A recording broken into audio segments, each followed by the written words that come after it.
Stacey Fraser is a soprano celebrated for her bel canto artistry, appearing in opera, recital, and oratorio. She's a champion of new vocal works, bringing fresh music to life. Currently professor of music at California State University, San Bernardino, she balances dynamic performances with dedicated teaching. Stacey has two new and exciting CD releases that we talk about in detail. Please like and subscribe, and to support us at patreon.com/Atlanta Music Critic. Remember that AMC recently published a major study on the financing of symphony orchestras in the U.S. If you believe the classical music is dying trope, you'll want to read this report. You can order your very own copy at payhip/Atlanta Music Critic. Now, here's William and Stacey. Hey there. Hi, good morning, William. How are you? I'm fine, thanks. It's great to meet you. Nice to meet you too. Thanks for inviting me to chat with you today. Well, I'm looking forward to it. It seems like you're kind of the go-to soprano for a lot of contemporary music, and we'll need to get to talk a bit more about that. Thank you. I'm a psychologist, so one of the things that's important to me is someone's background. Where were you born? I was born in Halifax, Nova Scotia. And how long did you live there? I left Halifax when I was a little girl and moved to Pictou County. And I lived there all through my teenage years until it was time to go off to university. What was it like living there for you? It's a very musical place. Nova Scotia is filled with talented musicians, artists, actors. You may have heard of Anne Murray, the folk pop rock singer. She was from Nova Scotia. One of my friends, who I'm sure you've heard of, her name is Barbara Hannigan. She is from Nova Scotia. Elliot Page, a wonderful actor, an activist. In terms of music, it was fantastic. I just wanted to be in a big city. That was my plan, to go and sing and act and be in a big place. Were your parents musically inclined? Yeah, my mom was a singer, and she did the music festivals in Nova Scotia and Canada, like a competition every year, big music festivals in the classical realm. And her father was a tap dancer, actually trained in New York City. So it's certainly in the blood. And with my dad, he was just a big Bing Crosby fan. So I heard a lot of Bing Crosby growing up, and Dean Martin. When did you begin to get an interest in singing? As a kid, I loved listening to ABBA. So I'd sing along to all those LPs. And then I got into Judy Garland. And truth be told, what I really wanted to do was musical theater. But at that time, in the early 90s, there weren't a whole lot of programs in Canada dedicated specifically to musical theater. I didn't have in my hometown was formal dance training. So that was a bit limiting. If you want to be a musical theater performer, you really need to be able to dance. So I ended up in the classical realm and studied at the University of Toronto. You got your bachelor's degree at the University of Toronto? Yeah, Bachelor of Music and Performance at U of T. And big conservatory training. Did you go beyond that?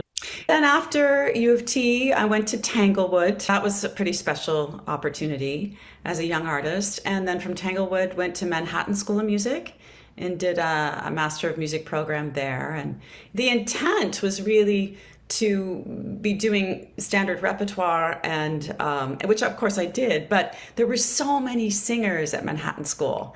And I thought, well, yeah, there's one thing I know I can do that maybe not everybody else can do. So one day I went upstairs to see Claire Heldrich, a percussionist who ran the New Music Ensemble. And I said, hey, I like to sing new music. Do you have anything maybe I could do? And she said, well, yes, I do. Here is this piece. And she gave me Barrios Sequenza. And she said, can you do that? I said, sure, no problem. Yeah. And so I just spent hours and hours and hours learning it. And I didn't really tell my voice teacher about it. Everybody was so into the classical realm and into opera. And I was doing this, I call avant-garde Barrios piece. It was the New York Times that came to see that concert and reviewed it. That kind of changed my life. Alan Kozin gave me a wonderful review. I was just a young singer. You didn't tell your voice teacher because she was convinced you needed to go the opera route? It was pretty strict conservatory training, and the main goal was really solidify the vocal technique. But what was so great about it, of course, it's an acting piece as well as a singing piece. And I could be fearless. And there weren't a whole lot of people that could do the piece at the time. A lot of people have sung it now and recorded it, but back then there hadn't been a whole lot of people that had done it. And it was just a chance to do something where I wouldn't be compared to the other singers in the school. And for that reason, I was fearless and just did my thing. And in fact, my teacher afterwards said, wow, the kind of freedom you have in this piece, you need to bring this into your other repertoire. Wonderful. Now, you teach at San Bernardino. Yes. It has a reputation of being on the forefront of modern contemporary music. It's certainly been my goal. We're not a big program. And I knew as a director that I wasn't going to be able to do big traditional productions. And due to the fact that many of our students come to us without having had the privilege of music lessons growing up, they're actually very open-minded. And so it doesn't matter if I say, we're going to do a little bit of Mozart, we're going to do a bit of some Schubert this semester. Actually, no, we're going to do some Philip Glass this semester. They say, okay, great. And I have an eclectic group of students even this semester. And I try to choose things that really suit them and are going to show them off and sort of broaden their horizons. And my intention is not try to compete with the big schools that do full-on, big, beautiful, standard operatic productions. So they come in without a great deal of training? Is that correct? True. That's correct. Yeah. So you and your colleagues honed their vocal techniques. Yes. Yeah. That's right. I work very closely with Alistair Edmonston, who is the keyboard collaborative artist at Cal State San Bernardino, and we do some professional work together as well. And he's the music director for the opera program, and I'm the artistic director. This semester, I'm staging Schubert's Winterreise, and we're doing a parallel production of Maury Yeston's December songs. And Maury Yeston was inspired by Schubert's Winterreise, so we're doing the two sort of back to back. Do you train the students differently than if they were being trained for a traditional opera career, for example? No, I don't. They're all trained in the bel canto tradition. And that doesn't mean that they're all going to be opera singers at all. But I just believe in teaching fundamentals of vocal technique, nice open throat, and a balance of resonance, and teaching them to breathe properly. That's the goal. I know realistically that not everybody's going to be an opera singer that sings at the Met. It's more about just vocal freedom and giving them the opportunity to feel good in their throats and about what they're doing. So it's not necessarily a training program for the stage, but really a focus on the voice to do with as they might want to do. Some of them have gone on to have operatic careers. But we're in Southern California. A lot of them, they want to go and work in studios. They want to work in sound and tech. They want to work in musical theater. They might become arts administrators. I believe that if somebody's really good at music, why shouldn't they do an undergraduate degree in music? It can open the doors to all kinds of other things. It doesn't have to necessarily be a big career as an opera singer or as a symphony musician. There are other things. Certainly, Manhattan School of Music, yeah, you go there to become an opera singer. Absolutely. They have a musical theater program now. And many have gone on to have big careers. But then there's people like me. I was with San Diego Opera as a young artist for 6 years and got to be on the stage with some pretty big, wonderful singers, and I learned so much. But I knew I wanted to explore other things. And I knew if I wanted to sustain a career, that was going to have to be the path for me. Have you taken acting lessons, or is it come from you naturally? I think that it's a little bit of both. At the University of Toronto, it was about let's just get the technique. And if you happen to be good at telling stories, good for you. That was something I've always been able to do, and what I love to do is tell stories through music. Someone who really changed my life a little later on was a Canadian director by the name of Kelly Robinson. He was he was the artistic director for the opera as theater program at the Banff Center for the Arts. He told me that he saw that instinct in me as a director when he looked at my pieces when I applied for the apprenticeship with him. I finally learned to articulate what I wanted to see from a specific performer on stage and what I want to see from my own work. I have mentors. I have a wonderful mentor at Cal State by the name of Terry Donovan Smith, who had a good career here in Hollywood and is a professor of theater at Cal State. I just try to surround myself with people that I can continue to learn from. And now my daughter, she's studying drama at the Tisch School at NYU. So whatever book she has hanging around, I tend to want to read, and I just want to keep learning. And yeah, I think I do have a natural ability to tell stories, but now, as in my midlife, I seem to be able to articulate it much better. You issued or had issued 2 CDs recently. Yes. Would you talk about them? Sure. So I've been collaborating with a wonderful composer by the name of Jack Van Zandt for the last 6 or 7 years now. I was first introduced to Jack by Aaron Calais, who is the artistic director of Brightwork New Music. Aaron contacted me, I think, in 2017, and he said, "Hey, I want to do this piece called Miss Donahorn's Maggot by Peter Maxwell Davies. Do you want to do it?" And I said, "Yeah." Of course, I hadn't even looked at the score. And I ordered the score, and I looked at it, and I thought, "Oh my God, what have I done?" And it's completely atonal, of course. And it's also an unbelievable Miss Faversham, essentially, role to be able to play. And I thought at the time, if I do this, I think it will change everything. And if I never do anything ever again after Miss Donahorn's Maggot, it's okay. He hired Anthony Parther, who's now become quite a big-time conductor across the United States. But Anthony was just starting. He was just building his career at the time, so he accepted the gig. And Aaron put me in touch with Jack Van Zandt.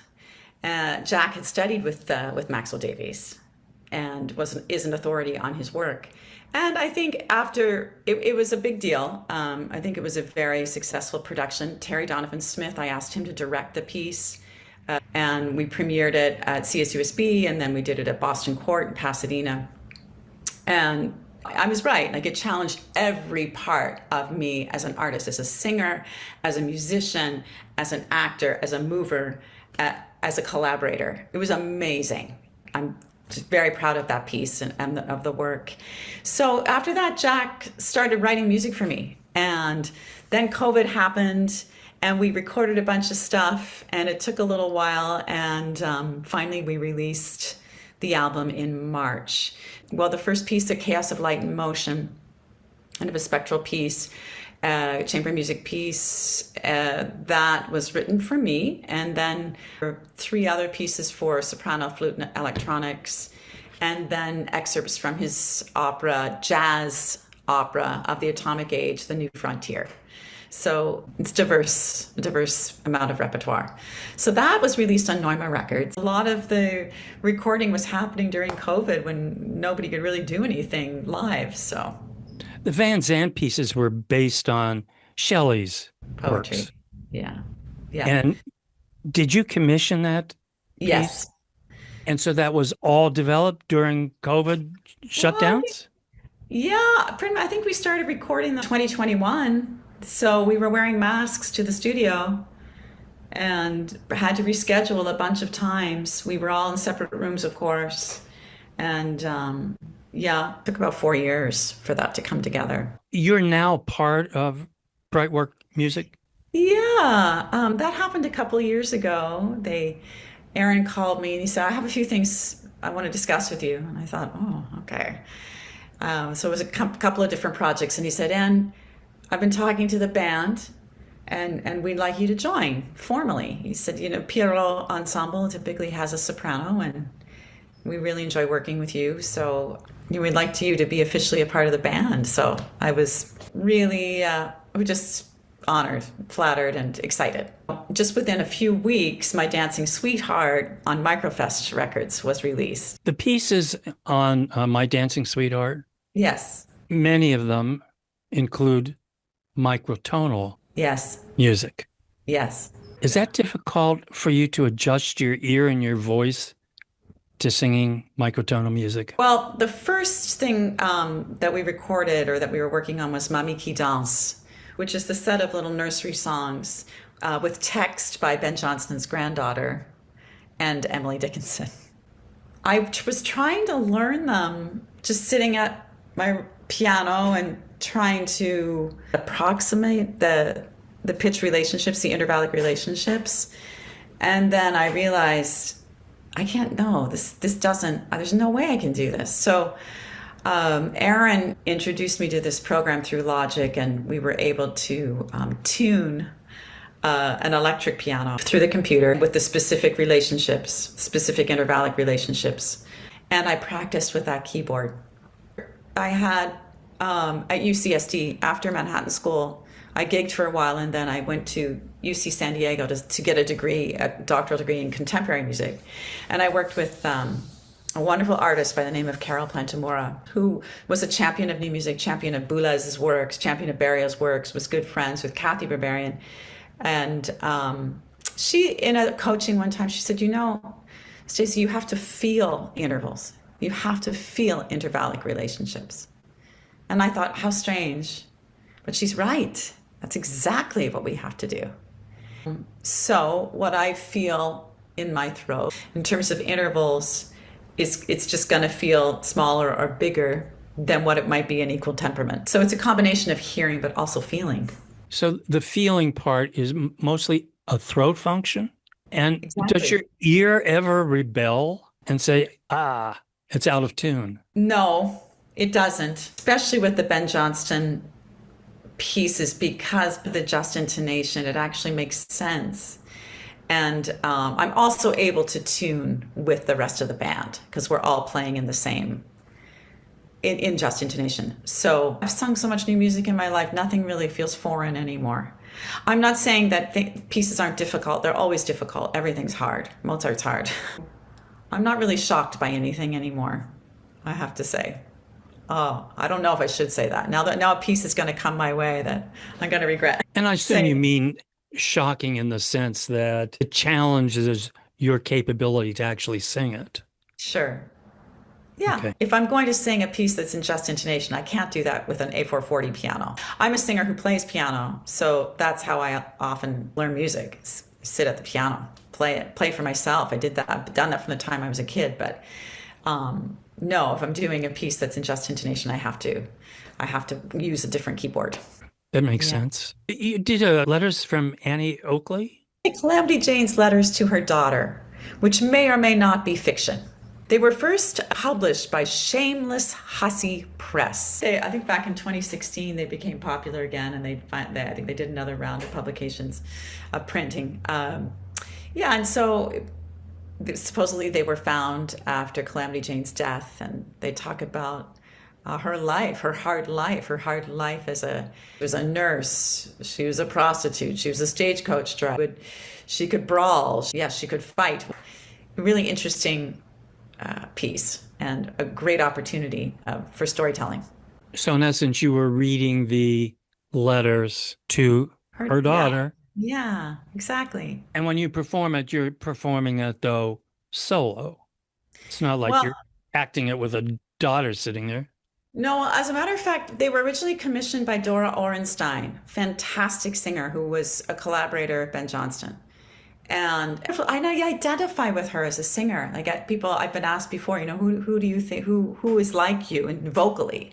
And I think of her right away because somehow the way she sings, I identify with what she's doing. And I did talk to her about it, actually. And she said to me, are you trying to learn those with just a regular piano? Because that's not going to work. I said, no. She said, yeah, you can't. I didn't.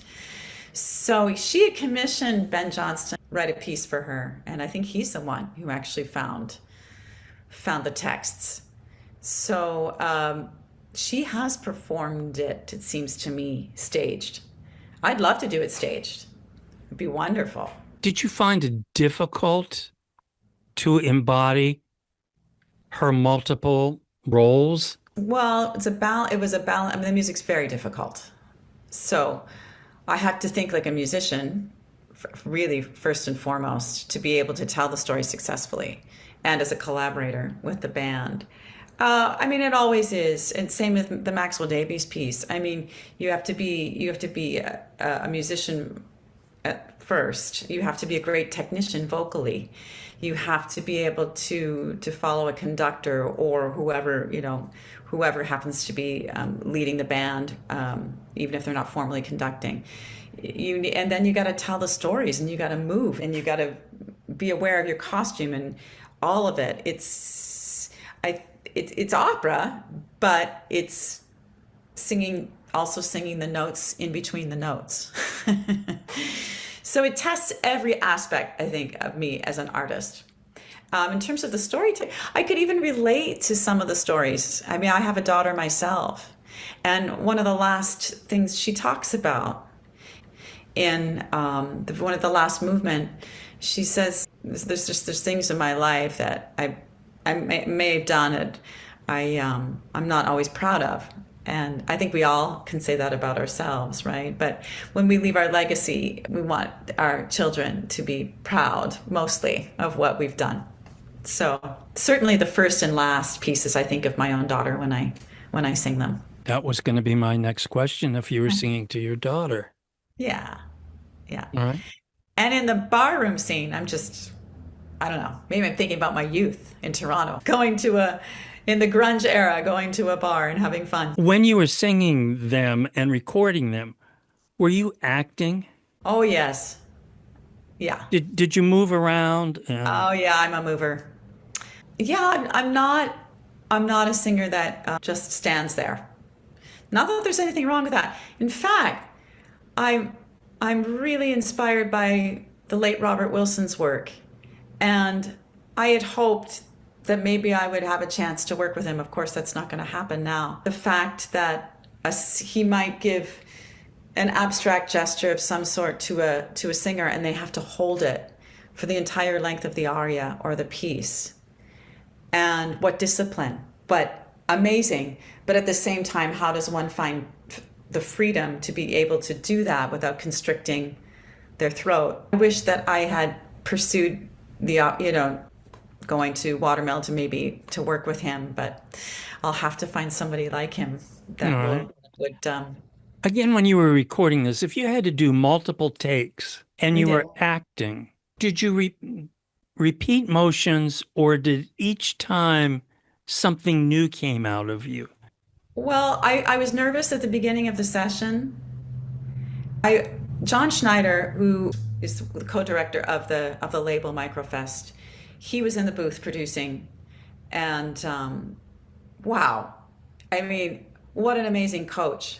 Unbelievable. He can hear anything.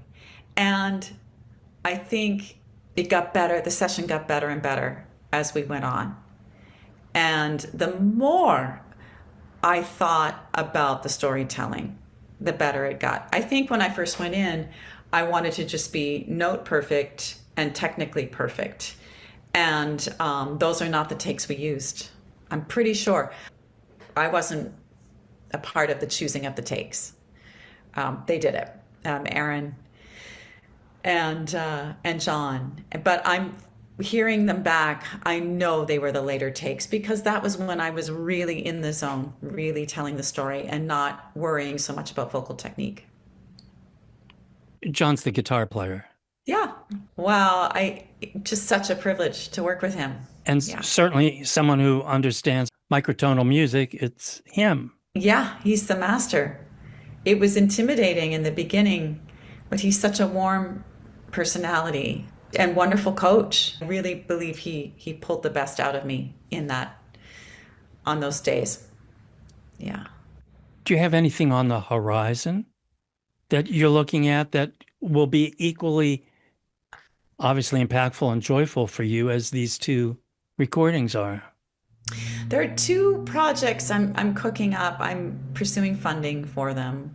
The first one is a celestial concert, a concert of works dedicated to the stars and celestial bodies, We have a beautiful observatory on our campus at Cal State San Bernardino.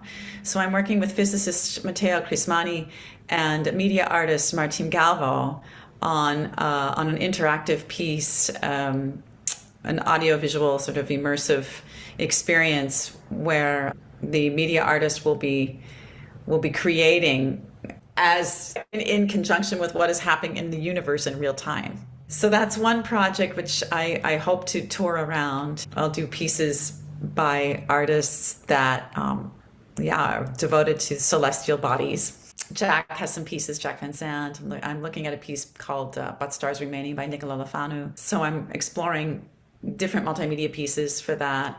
And another, I'm wanting to do an operatic work.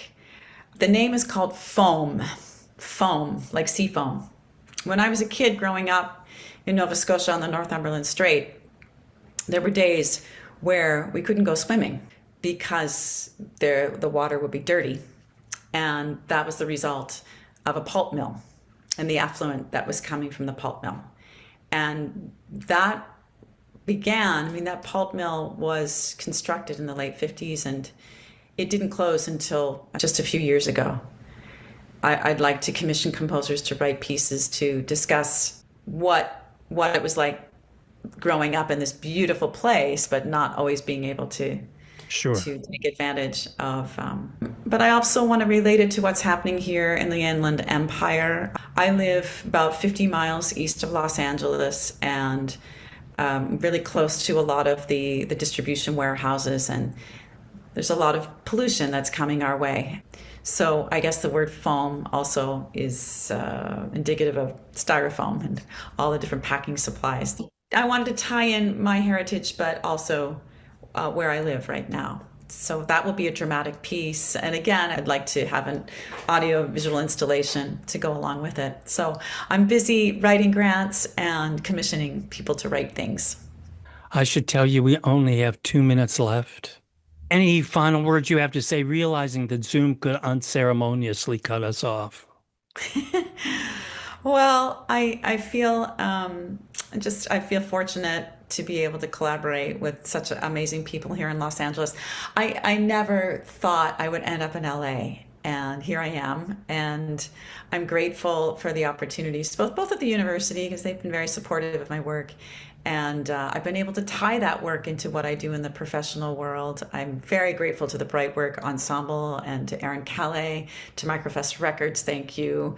I'm very grateful to Neuma Records and Jack Van Sant, my collaborator, and really proud of the work, and I'm just going to keep doing it as long as I can. It's been great talking with you. Likewise. Excellent. I thoroughly enjoyed it. Oh, my pleasure. Thank you for taking the interest. You bet. We'll talk again, I hope. I hope so too. All right. Take care now. Okay. Bye-bye.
Ah!